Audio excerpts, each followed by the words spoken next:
Salut tout le monde, c'est PrimeFX et on se retrouve aujourd'hui pour un nouveau tuto. Donc c'est le deuxième épisode de la série sur le PHP et dans celui-ci on va beaucoup s'intéresser aux variables.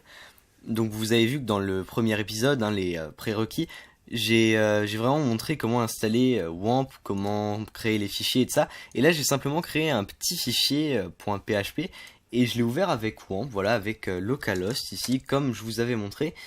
Donc il faut bien que les serveurs WAMP soient ouverts ici, qu'ils soient verts. Ici tuto PHP, le numéro 2 et voilà on est dans notre fichier. Et comme ici je l'ai créé, voilà tuto 2 et ici index.php. Donc dans ce tuto, comme je l'avais dit, voilà, on va s'intéresser aux variables. Alors une variable, vous en avez déjà croisé dans tous les langages de programmation, s'il y en a qui ont déjà fait de la programmation dans un langage différent, par exemple du C, C#, C++, Java, Python, Perl, enfin vraiment n'importe quel langage, vous avez forcément déjà rencontré les variables, et pour ceux qui ne savent pas ce que c'est, je vais vous prendre un exemple imagé très simple. Vous prenez un tiroir, le tiroir c'est votre variable, et tout ce que vous avez à l'intérieur de ce tiroir, c'est le contenu de votre variable. Et là c'est simplement ça, on va créer des petits tiroirs dans lesquels on va ranger des informations et on va venir les sortir dans le code uniquement quand on en aura besoin. Donc, je vous avais montré pour mettre du code PHP, on fait ceci, voilà, on ferme les balises ici, voilà, ça je vous l'avais déjà montré dans les prérequis. Je vous avais montré comment afficher du texte également, voilà, avec echo texte par exemple. Hop, on écrit ça. Donc, pour créer une variable, vous allez voir, c'est très simple. Je vais créer une variable qui va contenir comme information mon âge. Donc cette variable, je vais la déclarer en faisant $ et en écrivant un nom pour la variable. Donc le nom de la variable, c'est très simple. Il doit pas y avoir d'espace et tout doit être attaché. On peut éventuellement, par exemple, âge... ou si je vais écrire mon âge, voilà, séparé avec un tiret du bas, ou alors encore plus simple, écrire le premier mot tout en minuscule et le reste avec une majuscule à chaque début de mot pour se repérer. C'est une petite norme, voilà, qui existe. Ça je l'avais découvert quand j'avais appris le C++. Par exemple, si je veux écrire correctement, ceci est une variable, je vais l'écrire comme ceci. Je vais écrire ceci est une variable, avec le premier mot tout en minuscule et la première lettre de chaque autre mot avec une majuscule. Donc il y a un petit truc pratique en PHP, c'est que les variables se déclarent toutes avec $. C'est-à-dire que dans certains langages, on va devoir préciser le type de la variable avant de la déclarer. C'est-à-dire, par exemple, dire si c'est int, ensuite on va avoir, pardon, c'est pas ça, c'est int, double, string, qu'on peut appeler str aussi parfois, char, voilà, on a plein de styles de variables. Donc int qui représente un nombre entier, double qui représente un nombre à virgule, string ou str une chaîne de caractères, donc une phrase ou un mot, et char seulement un seul caractère. On a encore d'autres types de variables, mais pour l'instant c'est juste l'utilisation globale que je veux vous montrer et pas le détail. Donc ça on l'a aussi en PHP, ces types, mais on n'a pas besoin de le préciser, on a simplement besoin de mettre un petit $. On va mettre par exemple $i pour dire voilà, la variable i égale 15 et elle va contenir mon âge. Cette variable, si j'actualise ici, on a i égale 15, mais ici ça n'affiche rien. Pour afficher une variable, vous allez voir que c'est très simple. On va simplement faire echo le nom de la variable, donc voilà la variable, point virgule toujours pour terminer, et ça nous affiche la variable. Maintenant on va vouloir décorer un peu cette variable, alors pour ça on peut rajouter une petite ligne avant, voilà, on peut rajouter une petite ligne avant avec écrit j'ai, espace, point virgule, et ensuite en dessous on va de nouveau rajouter espace en point et point virgule. Voilà, ça nous affiche bien j'ai 15 ans, mais tout ça je vais vous montrer qu'on peut le concaténer, donc c'est-à-dire qu'on peut regrouper ces trois lignes en une seule. Au lieu de dire concaténer, on pourrait dire qu'on va les compresser ou les regrouper. Donc on va écrire, par exemple, pour le mettre en une seule phrase, je vais juste modifier le nom de la variable. Non, je vais laisser comme ça, je vais vous montrer pourquoi. Je vais écrire j'ai i en, voilà, point. On ferme ça, et si j'actualise, ça m'affiche ça, ça m'affiche la variable. Par contre, là, j'ai pas mis le bon truc, j'ai mis $. Voilà, ça m'affiche bien le 15, pardon, j'ai fait une petite erreur. Voilà, donc si j'écris ça, ça nous affiche bien le 15, mais c'est pas la forme la plus utilisée, on va dire. C'est assez peu utilisé parce que vous pouvez aussi écrire du texte avec des guillemets comme ceci, voilà. avec un guillemet ici et un ici, un guillemet simple, pardon, donc une apostrophe. Mais ici, vous avez aussi une apostrophe dans le mot j'ai. Du coup, pour qu'elle ne compte pas comme un stop sur le code, si j'actualise ça, ça me met une erreur syntaxe, hein, c'est normal. Je vais mettre un anti-slash avant l'apostrophe, pour dire que ça fait bien partie du code. Ici, ça reconnaît, mais ça nous affiche $i, et ça, voilà, on ne peut pas afficher la variable. Donc il y a une forme qui est vraiment la plus utilisée, la plus courante, c'est de l'écrire de cette façon. Je vais vous montrer. On va écrire j'ai, ensuite un point, ensuite votre variable, donc i, ensuite un point, et de nouveau en point, voilà, et on a terminé notre variable. Alors, ici, qu'est-ce que j'ai fait? Si j'affiche ça, ça nous affiche bien j'ai 15 ans. J'ai écrit simplement entre les doubles guillemets, donc oui, en programmation, on va souvent dire, au lieu de dire guillemets et pour ça et apostrophe pour ça, on va simplement dire ici double guillemets et ici guillemets simple. Voilà, c'est juste histoire que vous sachiez un peu de quoi je parle. Donc ici, dans les doubles guillemets, on va avoir simplement une sorte de... Enfin, on va avoir une chaîne de caractères, donc un texte, on va dire, voilà, ici c'est ma balise pour délimiter du texte. Ici, on a la même pour délimiter du texte, et les points servent de transition avant ou après une variable. C'est-à-dire, là on a du texte, on stop, on dit stop, le point il vient dire stop, maintenant il y a une variable qui arrive, là on met notre variable, et ici on a un nouveau point qui vient dire stop, la variable a été affichée, on passe à autre chose. Donc on pourrait passer à une autre variable, si j'avais une autre variable, mettre un point et nouveau l'écriture, si je mets une autre variable par exemple qui s'appelle j et qui est égale à 5, voilà, ça nous affiche j'ai 15,5 ans, bon ça veut rien dire, ça veut dire, là ça fait j'ai 155 ans, bon, c'est pas ce qu'on veut, donc on va laisser ça comme ça, voilà, point, on actualise et ça nous met bien j'ai 15 ans. Donc on pourrait également afficher notre, le pseudo, tiens, on va faire une variable qui va s'appeler pseudo. Comme ceci, égal, et ici je peux pas écrire primefx parce que c'est une chaîne de caractères, je suis obligé de la mettre entre guillemets. Donc là pareil, guillemets simple ou guillemets double, ça c'est comme vous voulez, moi je vais laisser les guillemets doubles. Donc on rajoute une ligne, voilà, on va écrire echo, et je suis, espace, un point, et là on va mettre la variable pseudo. Une fois qu'on est, donc pas besoin de point après parce qu'on rajoute pas de texte, à moins qu'on veuille rajouter un point, histoire de vraiment marquer la phrase. Là, c'est pas mal, mais vous voyez qu'on a un petit problème, c'est qu'il n'y a pas de saut de ligne. Pour faire un saut de ligne en PHP, c'est très simple. En fait, il faut partir du principe qu'entre des doubles guillemets, vous aurez toujours du texte HTML brut qui va être reconnu.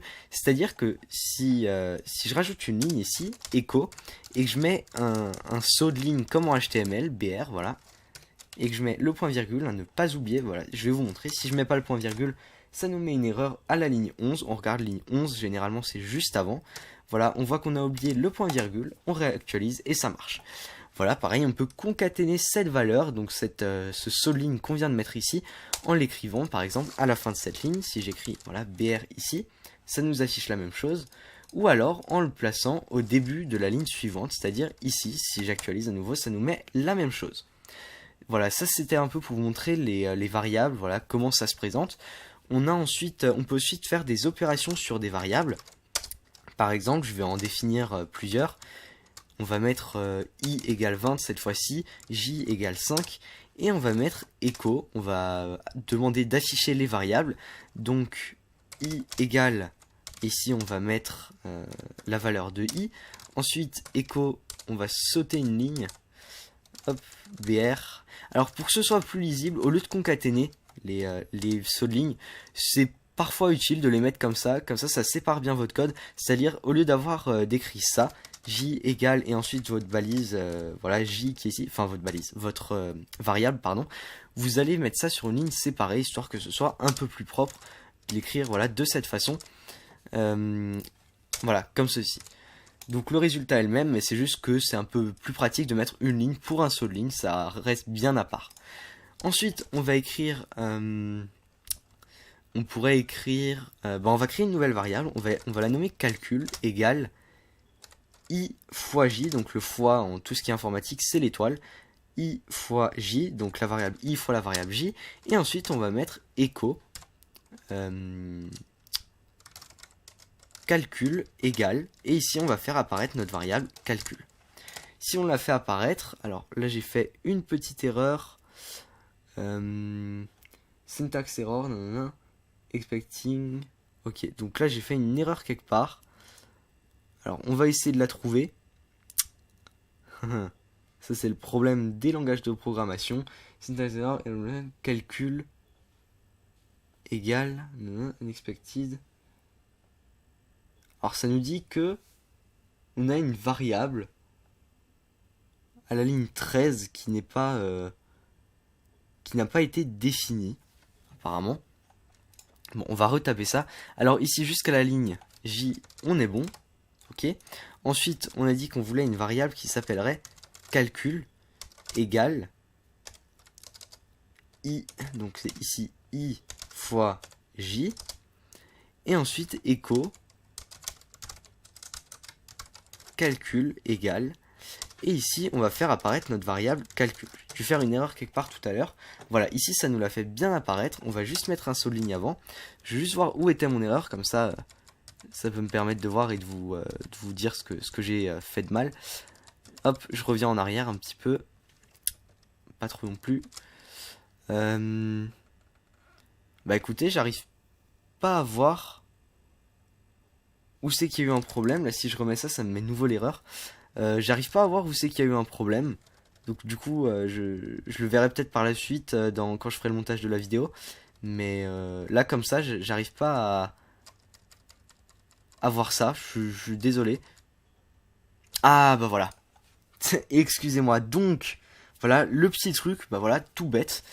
C'est le petit point qui est ici, qu'il ne faut pas oublier. Bah c'est une erreur, voilà, bah au moins vous voyez à quoi ça peut être lié, un tout petit truc. Voilà le petit point si j'actualise et ça marche. Donc comme dit, une balise de souligne, hein, c'est ce que je voulais rajouter tout à l'heure. BR, voilà. On actualise ça et ici on a donc nos lignes. Donc ce que j'ai fait c'est simplement variable i fois variable j, donc 20 fois 5 égale 100. On peut faire des calculs plus complexes après, mais là il faut vraiment juste comprendre le principe des variables. Donc je pourrais vous montrer vite fait en prenant par exemple i égale calcul, donc la variable i prend la valeur de calcul, et maintenant si je fais calcul égale i fois j, je vous laisse deviner le résultat. On va avoir 500. Alors pourquoi? Vous allez voir ça tout de suite. Hop, je vais vous montrer ça tout de suite, hein, si jamais vous n'avez pas compris. Je vous montre quand même vite fait, ça peut toujours être utile. Et dites-vous que si vous avez compris ça, hein, ce que je montre là en plus, vous avez compris tout ce qu'il faut savoir sur les variables, enfin tout ce qui est de la partie des calculs. Ce qu'on a fait, on a demandé à ce que i prenne comme valeur calcul, donc calcul était égal à 100, donc i est devenu égal à 100, c'est comme si ici je disais i égale 100, mais en passant par une variable. Ensuite, calcul égale i fois j, bah c'est simple, i est 100 et j n'a pas changé depuis le début, c'est 5, et 100 fois 5, 500. D'où le résultat qu'on a ici, qui est bien 500. Donc ça c'est un petit peu de calcul avec les variables, et là je vais vous montrer un petit truc très intéressant pour vous montrer que le PHP est bien uniquement un langage de traitement. Si j'affiche le code source de cette page, vous voyez très bien ici qu'on a simplement les sauts de ligne et le texte qu'on a fait apparaître, et en aucun cas on ne voit apparaître ni les calculs ni les variables. Voilà, ça c'est une particularité du PHP à bien retenir. Ensuite, ce que je pourrais encore vous montrer, on a certaines fonctions qui sont prédéfinies. Par exemple, la fonction pour la date. On va créer une variable, on l'appelle comme on veut. Moi, je vais l'appeler affiche date. Égale, et ici la fonction prédéfinie c'est date avec les guillemets. Voilà, donc en dessous vous avez toutes les possibilités qui existent pour date. On va par exemple faire apparaître le jour, donc day pour day, ensuite le mois, month, et la date, year. Point virgule. Et là, pour afficher cette variable, simplement, on va lancer affiche date. Voilà, ça nous la propose en plus. On actualise ça et ça nous met bien la date. Nous sommes bien le 13 décembre 2014. Je peux également faire ça pour l'heure. Donc là, cette fois, je vais juste l'appeler heure. On va écrire nouveau date, c'est avec la même fonction. Et dedans, on va écrire h pour heure et 2 points i pour minute. Et on va rajouter s pour seconde. Vous allez voir pourquoi je fais ça. Et on va rajouter ici echo, un petit saut de ligne. Allez, voilà. Bien sûr, on peut embellir encore. Hein, on pourrait écrire avant. Nous sommes le 13, voilà, et il est telle ou telle heure. Mais je vais pas le faire. Là, ça, je vous l'ai déjà montré avant. Donc, on va mettre echo et on va faire apparaître l'heure. Enfin, l'heure. Voilà. Ici, on a bien l'heure qui apparaît avec les secondes, mais il faut actualiser à la main pour chaque seconde. Ça, c'est un petit défaut en PHP, les fonctions simples comme ça. On n'a pas d'actualisation automatique, mais vous allez voir avec des boucles, avec des futurs tutos, vous verrez qu'on apprendra à faire ça et tout se fera automatiquement. Donc l'image qu'il y avait là avec toutes les valeurs possibles ici, entre les guillemets et entre les parenthèses, qui sont dans les qui sont pour la fonction date, je vous mettrai ça en image, voilà, je vous mettrai un lien dans la description. On a ensuite une dernière chose, ce sont des variables, cette fois pas des fonctions mais bien des variables qui sont prédéfinies. Donc là, tout ce que je dis là, c'est un petit peu moins important, mais c'est toujours utile, ça nous servira de toute façon. Par exemple, cette variable qui nous permet, donc je vais l'afficher, voilà, echo, là il n'y a rien besoin de faire, c'est une variable toute prête, qui nous permet d'afficher la version et la version du navigateur utilisé. On voit que j'ai Mozilla Firefox, voilà, ici c'est marqué Mozilla Firefox.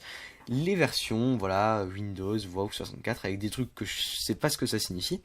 Et là en dessous vous avez la liste de toutes les fonctions prédéfinies comme celle-ci qui existent. Ça peut servir par exemple pour, il en existe une qui permet de récupérer l'adresse IP de l'internaute. Ça peut servir à bannir quelqu'un d'un site, par exemple, si quelqu'un fait un peu n'importe quoi, on va créer une fonction qui dit, voilà, on prend l'IP grâce à une fonction comme celle-ci, on prend l'IP du site et on bannit cette personne. Ça peut être une chose, on peut avoir d'autres utilités. Voilà, c'est juste pour avoir, ou alors pour avoir des informations sur les personnes visitant votre site. Par exemple, vous pourrez faire des tableaux, telle ou telle personne utilise Mozilla, telle ou telle personne utilise Google Chrome, telle ou telle... Voilà, c'est juste des petites fonctions qu'on peut utiliser comme ça. Alors une fonction comme celle-ci, c'est assez long à écrire. Moi, je les apprends pas par cœur, hein. Je vais les piocher sur les sites internet de temps en temps. Et elles sont répertoriées. Pareil, l'image qui est en dessous là, je vous la mettrai dans le lien de la description pour que vous puissiez y avoir accès tout le temps. On va simplement la rendre un peu plus courte. Vous savez qu'on peut affecter une variable à une autre variable. Donc je vais l'appeler nav égale et je vais mettre cette variable. Et ici, on va juste avoir à utiliser nav, à l'afficher et ça va afficher la même chose. Je peux même rajouter, voilà, c'est un peu plus court. Simplement, au cas, dites-vous que vous voulez utiliser cette variable je sais pas, 30 fois dans des centaines de lignes de code, ben, au lieu d'avoir à écrire tout ça ou de faire copier-coller à chaque fois, vous avez simplement à taper $nav, c'est beaucoup plus pratique, je vous l'assure. Donc là, on peut écrire par exemple votre navigateur, deux points, et ici on a bien notre navigateur et la variable qui apparaît. Voilà, bah c'est à peu près tout ce que j'avais à montrer pour les variables. Si vous avez compris tout ce que j'ai dit, bah c'est parfait, vous êtes paré pour le prochain tuto. Sinon, bah, si vous avez des questions, quelque chose que vous n'avez pas bien compris, répétez-vous les opérations, entraînez-vous. Voilà, vous avez vu la petite erreur que j'ai faite avant, d'oublier un point comme celui-ci. Bah bim, ça crée des erreurs comme ça, j'ai dû chercher, je savais pas d'où ça venait. Et à l'œil, on le voit pas tout de suite hein, pour un petit point comme ça, même s'il est violet dans Sublime Text. Voilà, si vous avez des petites erreurs, des questions, des trucs que vous arrivez vraiment pas à résoudre, bah demandez-moi et puis demandez-moi par commentaire, sur les réseaux sociaux, n'importe, par mail.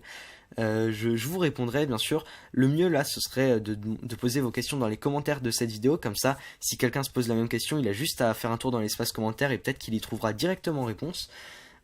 Sinon suivez-moi aussi voilà, sur les réseaux sociaux et de ça et sur Twitch. Comme ça vous serez informés parce que pour ces séries je fais aussi des lives hein, c'est à dire il y a certaines personnes qui connaissent déjà ce que j'ai montré là hein, je l'ai montré en live là samedi soir. Donc je fais les lives le samedi soir à 21h. Voilà, ce sera tous les samedis, parfois peut-être pas à 21h, mais un peu plus tôt, un peu plus tard, voilà, je sais pas, mais généralement là, les deux lives que j'ai fait pour l'instant sur cette série ont été le samedi soir à 21h. Voilà, bah, j'espère que ce tuto vous aura plu en tout cas, et je vous dis à très bientôt pour de prochaines vidéos.